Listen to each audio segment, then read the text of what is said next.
Welcome, YouTube. This is Acid Root. So I'm going to review the 2011 album by Lil Wayne. Basically, this project is called The Carter 4, and it came out in the summer of 2011. Now, the thing about this particular album is just the fact that Lil Wayne was on a particular high in 2008. That was kind of the album that kind of made him more of like a household name, at least in more of a mainstream sense. 2008's The Carter 3 was an album that sold 1 million copies in the first week, which was a big deal back in the 2000s just because album sales were kind of down around that time. So, especially for rap music, there weren't a ton of albums selling 1 million in the first week. It'd probably been since like 50 Cent in 2005 or something like that. So, Lil Wayne became a household name pretty quickly. Although I do feel like the Carters 1 and 2 and Like Father, Like Son were some great albums also from the late 2000s from Lil Wayne as far as I kind of went. But this is definitely one between the Carter 3 and this album, the Carter 4. These are two albums that kind of had Lil Wayne more in like kind of mainstream kind of territory, just more kind of household name kind of territory. This kind of more household name territory stuff where you would find Lil Wayne at like Walmart or Target or just more kind of blue collar type stores more so than just rap stores or something like that, or more urban stores or something of that mixture. It'd kind of be, I just would have to say Lil Wayne was kind of someone that, Good Morning America could talk about. Lil Wayne at this point was becoming someone that morning television like Good Morning America could talk about and things like that as far as I kind of went. He was just getting to a new threshold as far as I kind of went. And it's just particularly pretty nice just to kind of see that because he kept his lyricism and he just did a lot of things right. Now, this is kind of an album.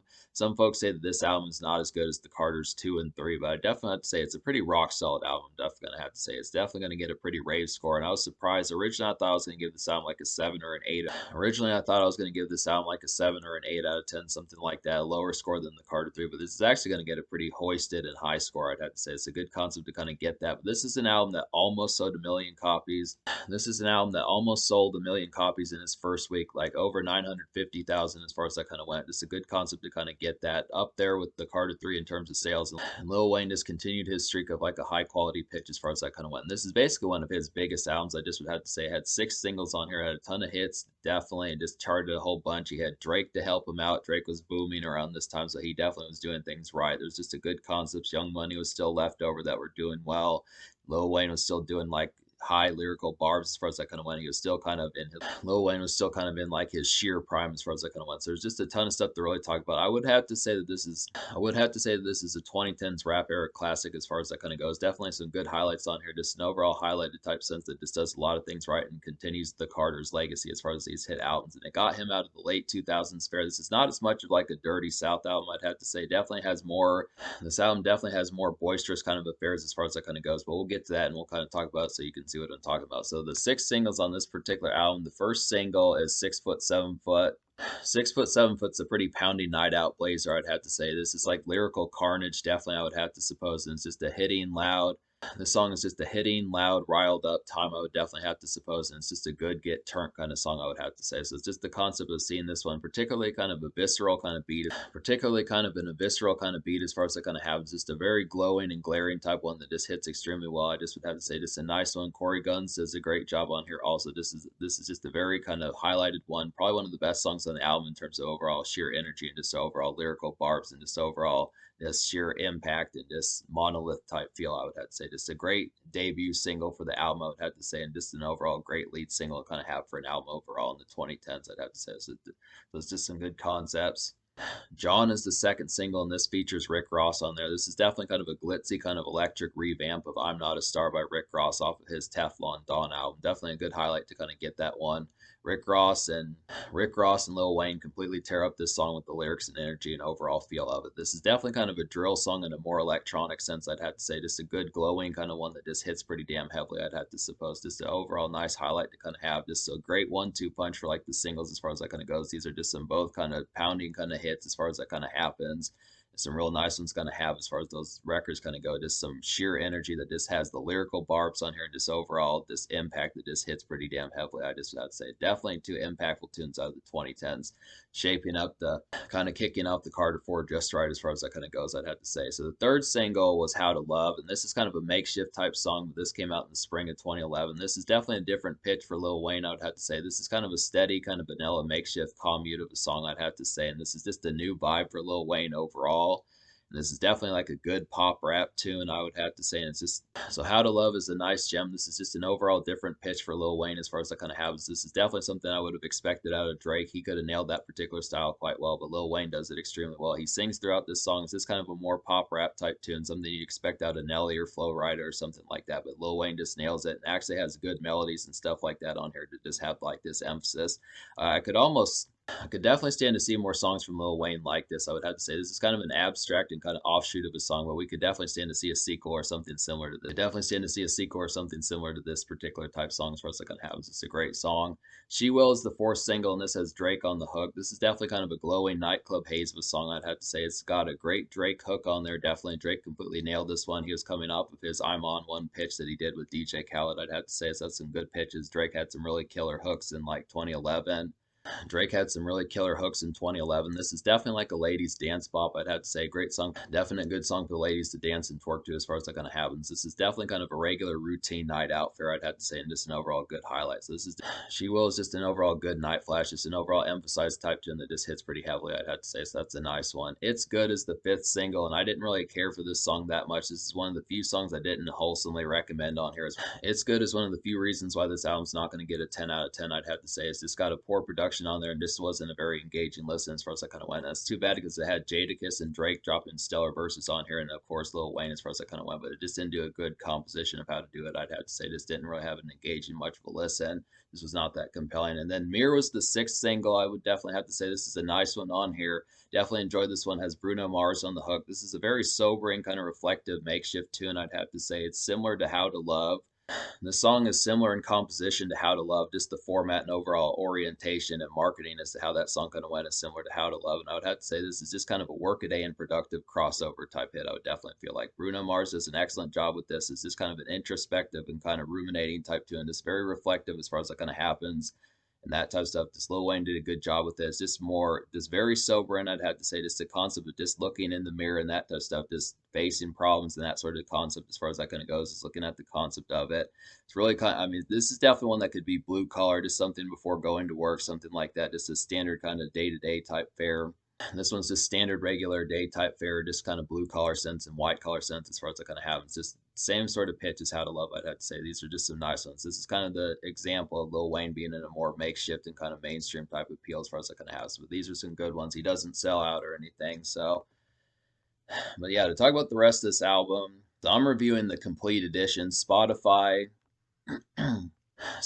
has the complete edition, which is 21 songs on there, and basically not counting the intro, interlude, and outro, that would narrow it down. And basically not counting the intro, interlude, or outro, that would narrow it down to 18 songs. So the concept about it, out of those 18 songs, I wound up recommending to you 14. So I'm going to go ahead and recommend those 14 songs. So they would be 6 Foot, 7 Foot, She Will, John. So those 14 songs would be 6 Foot, 7 Foot, John, She Will, So Special, Mega Man, Two Shots, Up, Up and Away, Nightmares at the Bottom, How to Love, Blunt Blowin', I Like the View, President Carter, How to Hate, and Mirror. So to talk about some of these, a really heavy hitting one is Mega Man. This is definitely kind of a splitting, heavy knockout tune. I'd have to say this is a riveting and kind of snappy rave energy that this song definitely has, and it's just a good song to get way turned up to. So I definitely like the overall riveting energy of this particular song. It's a real heavy hitting one that just goes right off the bat. This is the next song you hear after Blunt Blowin', and just nails it with extreme emphasis as far as it kind of happens. It's some real energized type feels that just nail it quite well. I'm glad that Lil Wayne had some energized songs on here. Feel like Blunt Blowin', Mega Man, 6 Foot, 7 Foot, John. These are just some great energetic type tunes. There's some more ones on here like I Like the View a little bit, and then also like Up, Up in a Way that really do that. There's just some real energetic type ones. I like this pitch of Lil Wayne just because there weren't as many songs like that apart from Millie kind of on the Carter 3 and stuff like that. So some new angles, new tricks that Lil Wayne kind of has on here. So Special with John Legend is a definite nice one. This is kind of an emphatic ladies tune, I'd have to say. It's got a great John Legend hook, definitely, and it's just a crisp kind of, this song is just a crisp, kind of elegant date night and outing grace of a song, I'd have to say. So it's just an overall nice one. Very elegant type feel, just very sophisticated and suave as far as that kind of happens. Just really like the hook on here. Just a very beautiful type song that just has a lot of execution, just nails it quite well, I'd have to say. So it's a good one. Two Shots is a definite highlight. One of my favorite songs off this album, I'd have to say. This is like a warped and kind of heavy, pounding, tilted nightclub haze of a song. I definitely would have to say it's an electro crunk hopper and definitely one of the album's best songs. This one just really feels like you're tilted and way fucked up, getting hella bent and that type of stuff as far as it kind of happens. It's a great song to kind of hear on a night out. Two Shots is just a great song to kind of hear on like a tilted kind of night out as far as it kind of happens. It's a great turned up song to kind of have. Another song like that is Up Up and Away. This is definitely more of like if Two Shots was more of like a tilted, drunk kind of song. I feel like Up and Away is kind of more of a high as a plane type party tune. I'd have to say it's just a lyrical smash. I definitely would have to suppose. And this song just has some rave energy similar to 6 Foot, 7 Foot. I'd have to say and it's just an overall heavy bop. So this one like Lil Wayne completely eviscerates this one. This is just one.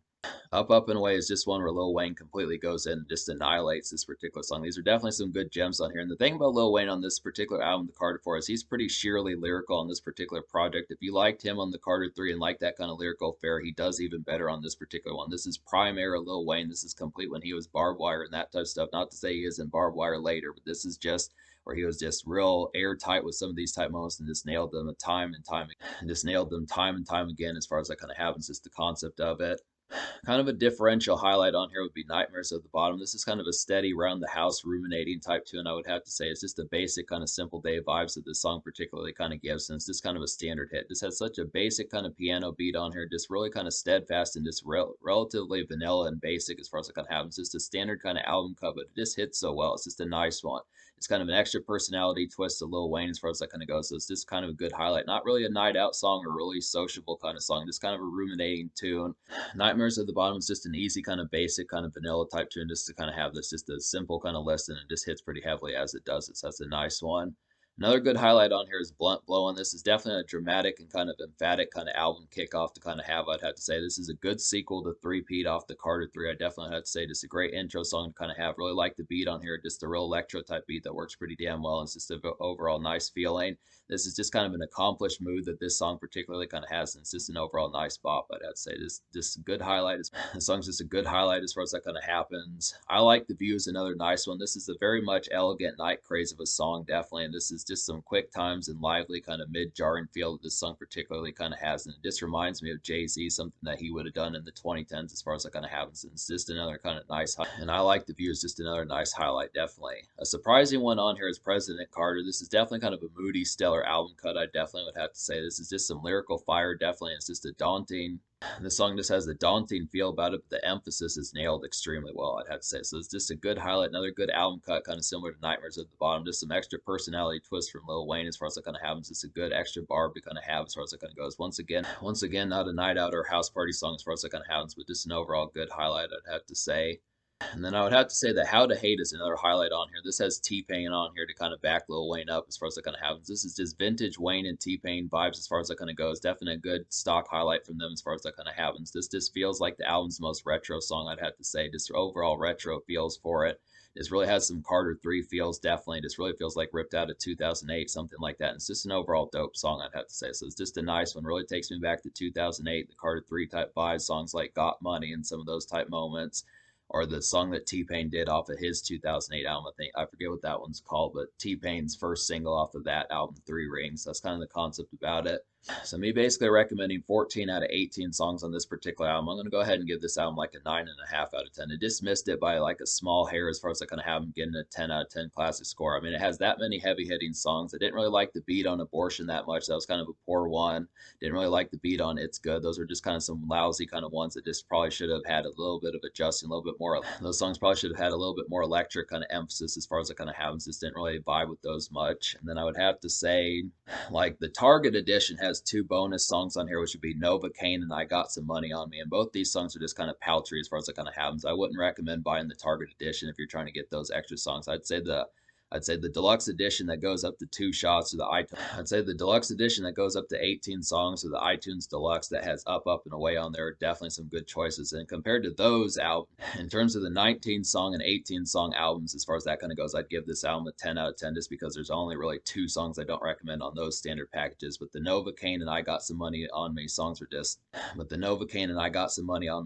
kind of paltry, like I was saying. Novocaine was just kind of a cocaine type song that just didn't really have that good of a beat and just overall emphasis emphasis as far as I kind of have him. Then I got some money on him. It was just kind of a stark, kind of minimalist kind of production that just didn't really do that well. It was just kind of like a retro, almost like mid 2000s kind of Lil Wayne just on his mixtape fair as far as I kind of have him, but it just wasn't a very emphasized one. So that's kind of the concept. But 9.5 score in terms of the complete edition, 10 score in terms of the deluxe, the standard deluxe, I'd have to say.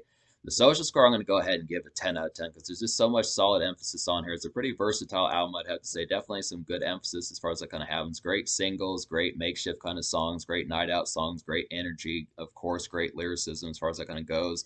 Has some great guests on here as far as that kind of happens. Just an overall lot of execution that just nails a lot of things. And this continues like the Carter legacy. I now realize that the Carter albums, for the most part, I mean, I'm kind of here and there on the Carter 5, but the first four Carters are just definitely state of the art and top notch. Basically, all of them would damn near be classics as far as that kind of happens. This would have to say that the Carter 4 did not drop the ball. It tried some new things. It was just a 2010s rendition of Lil Wayne as far as that kind of happens. And he did some new tricks and nailed them and just had some overall powerful emphasis that just worked.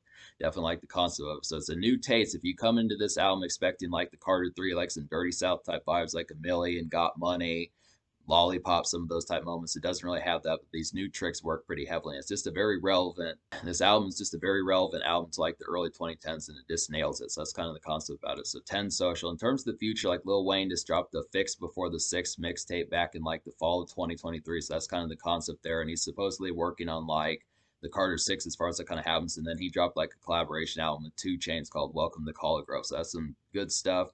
So that's some good stuff as far as that kind of happens. I'm definitely going to review some more Lil Wayne mixtapes and stuff like that. There's more in the pipeline as far as that kind of goes, but this is definitely pretty much like a damn near classic album, or basically a classic album if you discount the regular deluxe, I'd have to say.